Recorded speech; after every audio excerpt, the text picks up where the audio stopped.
Hello, my name's Laddick, and I'm the principal for e-learning advocacy at OpenLMS. The presentation you're about to watch is one part of our AI and Learning Summit.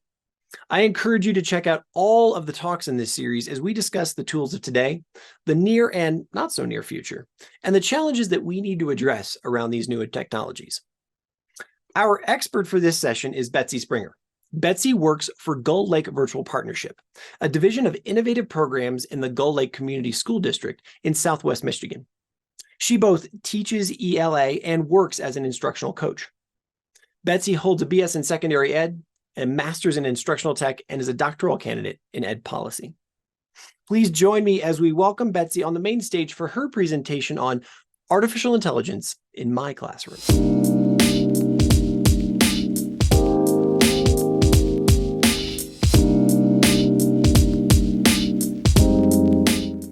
Hello, Betsy. Welcome to the main stage here at the AI and Learning Summit. How are you today? I am great. How are you? I'm wonderful. Thank you so much for being with us. I am going to pull up your slides right now. You can see them. Are ready to go? Yep. Off you go. We'll ask questions on the way. All right. Well, so great to be with you. I am Betsy Springer, and I'm going to talk for a few moments about AI in my classroom, specifically generative AI, which has made a splash about halfway through this year and has definitely been appearing in my classroom more and more as the year has progressed and as we've gotten to the end of my second semester. So I'll talk about how I've been dealing with that in a couple of different ways and how I plan to deal with it going forward. I am Betsy Springer. I am a teacher and instructional coach at the Gull Lake Virtual Partnership in Southwest Michigan, which is a fully virtual asynchronous K-12 program in our district outside of Kalamazoo. And I'm an instructional coach for about 26 teachers, grades K-12, all subjects that teach online. And also I am a teacher of English language arts in grades 6, 7, 8, and 12. And it's mostly English 12 where AI is making an appearance. And I just have to ask, why is everybody wearing lace? So that was a professional development we did, and the theme was the Beach Boys. We were doing surf and safari through online classes. Super cool. Nice. I just had to ask. Oh, great question. All right. So as I said, I have had seniors, mostly seniors this year in English 12, that have discovered generative AI right along with me. And we've had to grapple with how to approach that in our classes. Our academic integrity policy doesn't expressly identify it or describe it at this point. It will very soon. But we've decided it's not exactly the same thing as the academic integrity issues we've historically dealt with.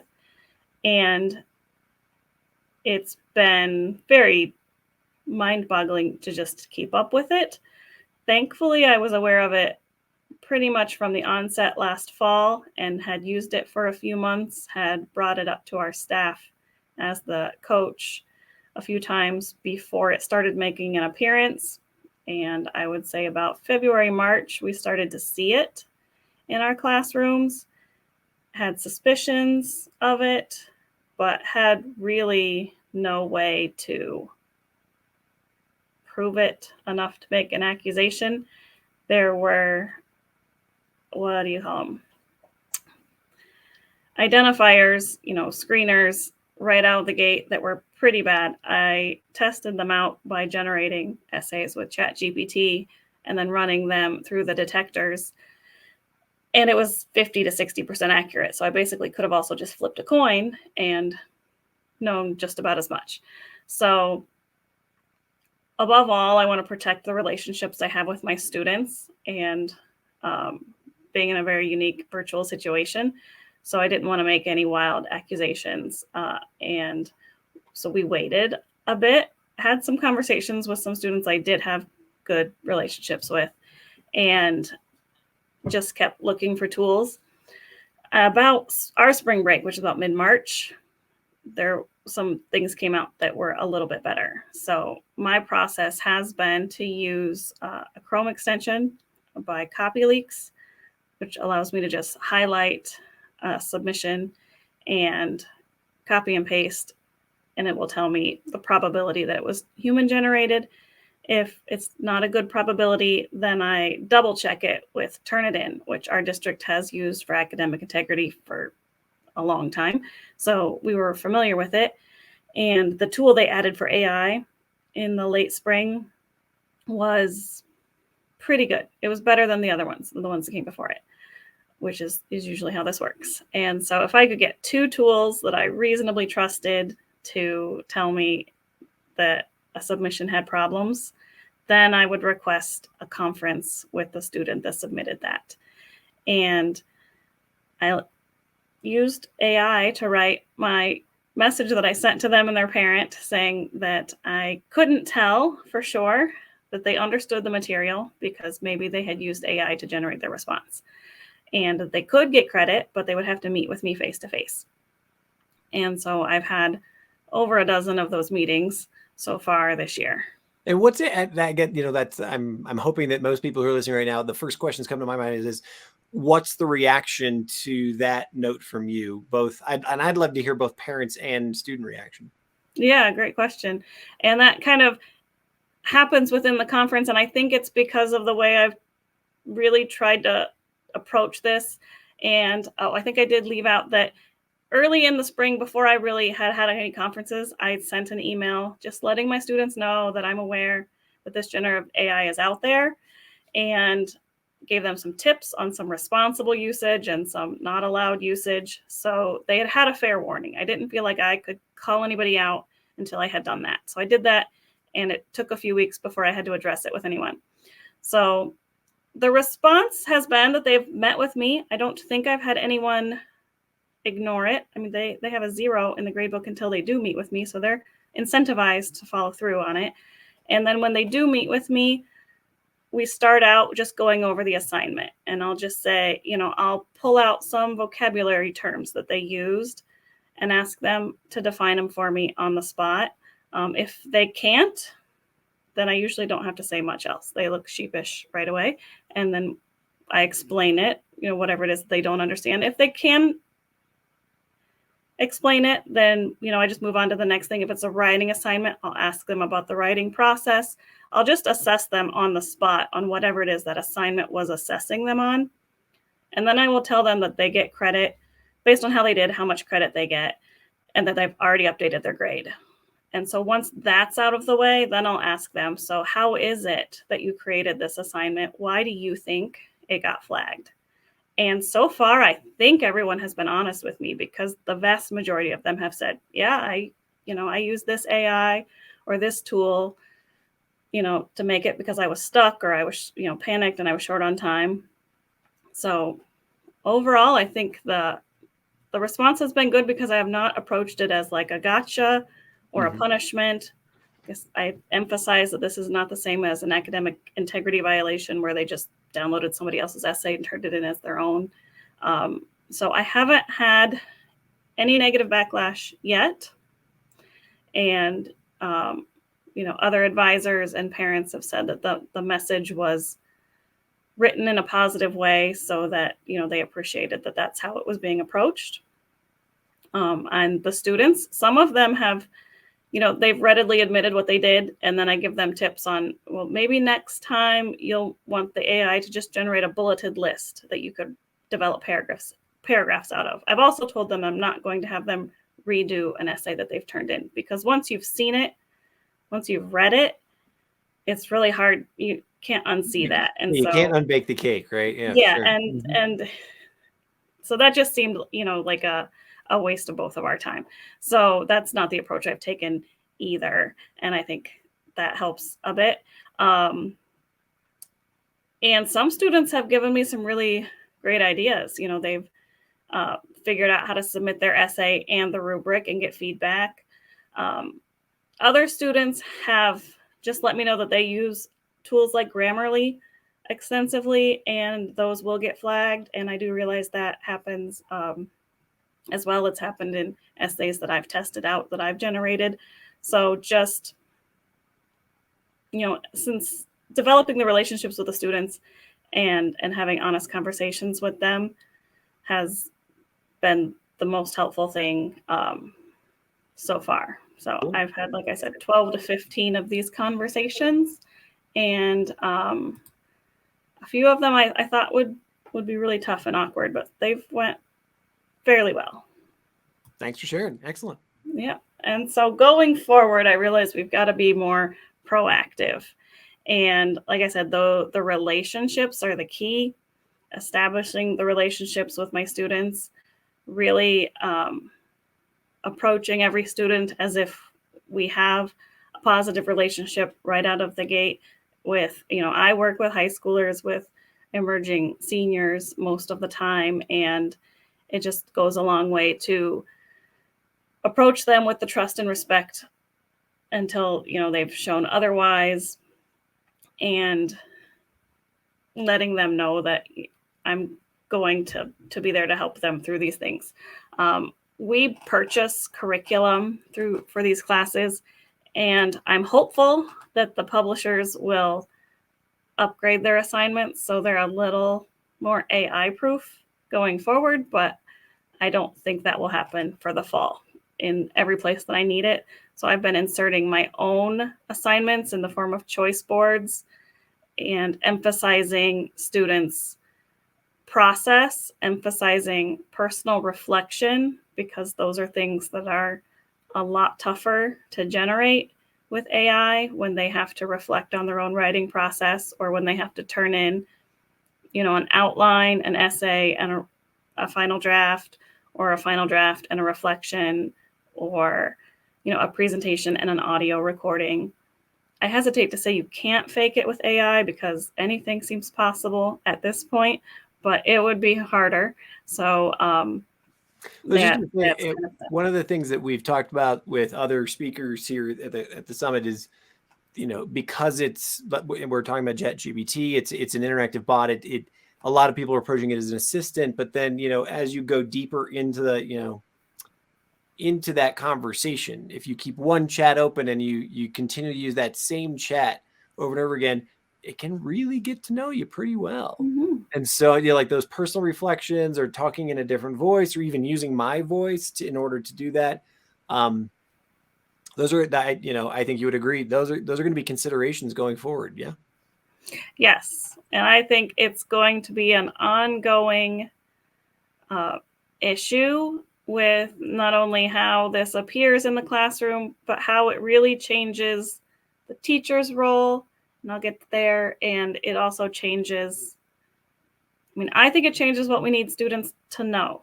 Right. And to learn, mm-hmm. and how they show it. I've had the one student I have that has really taught me some things about using AI and that iterative process and how it works, came from an 11th grader that I have this year. And,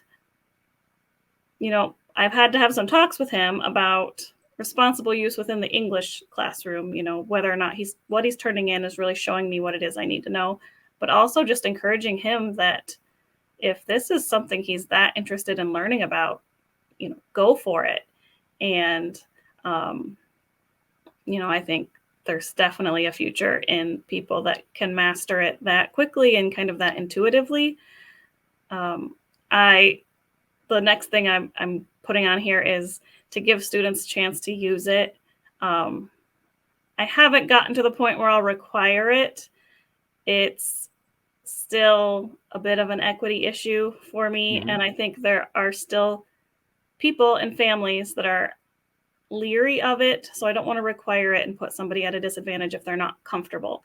But to, on those choice boards, make it an option that it could be used, and they can acknowledge that they've used it and describe it and reflect on that process as well, within some of the choices that they have. Fantastic. Thanks. So here's just one example of a reading choice board that I made. And it is a bit ironic that in trying to deal with student use of AI, I use it, I would say, just about daily at this point. to do some of those time-saving tasks.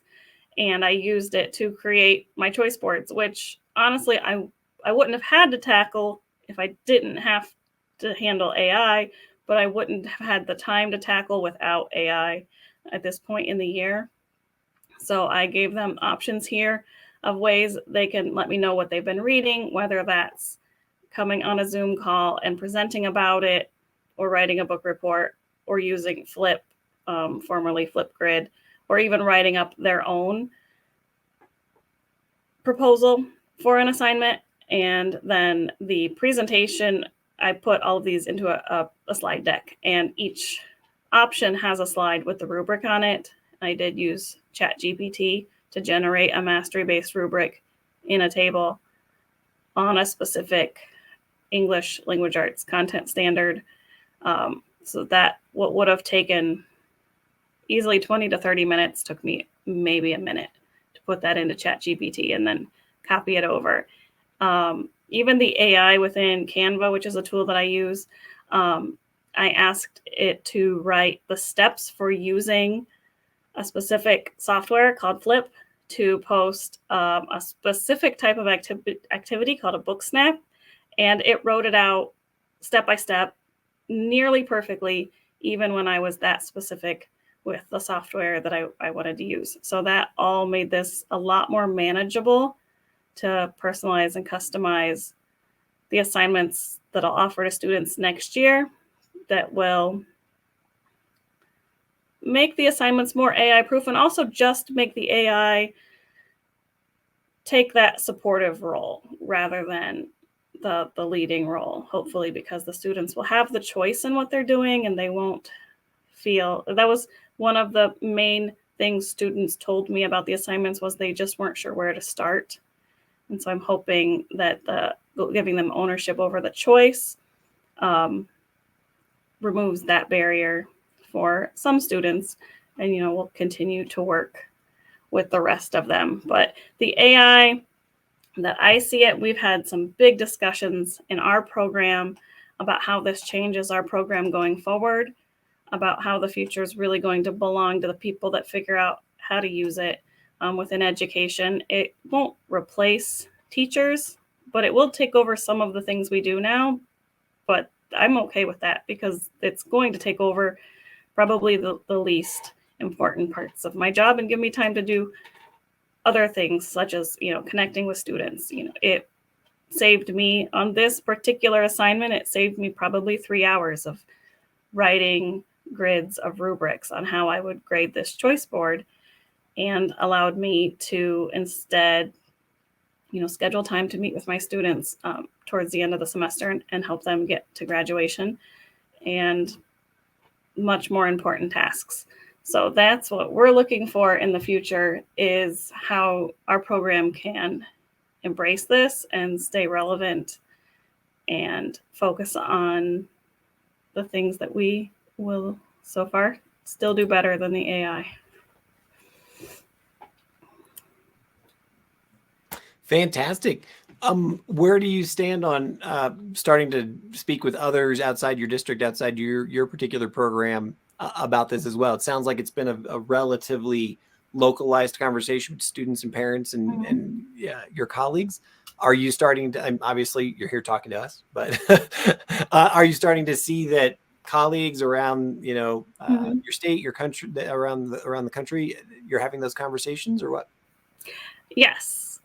I first heard about it through a conference that I was on the program committee for the Digital Learning Annual Conference that was in Texas in February. So the committee, read their proposals back in December. That was the first time I heard about AI, was somebody submitted a proposal that said, the title was, "What are we going to do about this?" And I was like, what is this? And then I looked into it and I was like, oh my goodness, this is going to be really big. And so that was the December. By February, when we held the conference, those sessions were standing room only. It was exploded.